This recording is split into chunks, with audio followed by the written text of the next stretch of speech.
যুদ্ধে ইরানের পাশে দাঁড়ানোর পর নতুন করে ইসরায়েলি হামলার লক্ষ্য বস্তুতে পরিণত হয় লেবানন।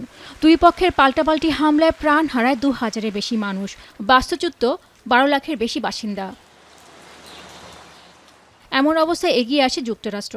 দফায় দফায় বৈঠকের পর অবশেষে স্থানীয় সময়ে বৃহস্পতিবার থেকে দুই পক্ষের কার্যকর হয় ১০ দিনের যুদ্ধবিরতি। এই সময়টিকে খুবই গুরুত্বপূর্ণ উল্লেখ করে শান্তি প্রতিষ্ঠায় হিজবুল্লাহকে সংযত আচরণ করার আহ্বান জানিয়েছেন মার্কিন প্রেসিডেন্ট ডোনাল্ড ট্রাম্প।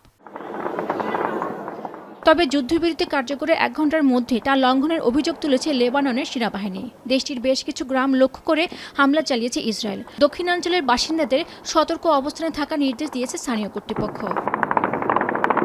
এদিকে হিজবুল্লাহকে নির্মূলের মাধ্যমে লেবাননের সঙ্গে ঐতিহাসিক চুক্তির দ্বারপ্রান্তে আছে ইসরায়েল। যুদ্ধবিরতিতে রাজি হওয়ার পর এ মন্তব্য করেন ইসরায়েলি প্রধানমন্ত্রী বেনিয়ামিন নেতানিয়াহু।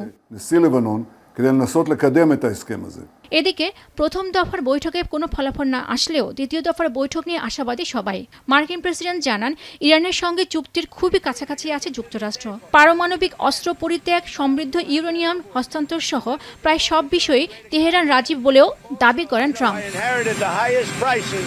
ইরানের সঙ্গে কার্যকর চুক্তি স্বাক্ষরিত হলে ইসলামাবাদে উপস্থিত থাকার আশা প্রকাশ করে ট্রাম্প বলেন, কার্যকর চুক্তি না হলে ইরানের বিরুদ্ধে ফের যুদ্ধের জন্য প্রস্তুত যুক্তরাষ্ট্র। পেনুকা সুলতানা, এখন বিশ্ব। শিয়া বাটার ও ভিটামিন ই সমৃদ্ধ লিলি বিউটি সোপ, তারুণ্যময় উজ্জ্বল ত্বকের জন্য।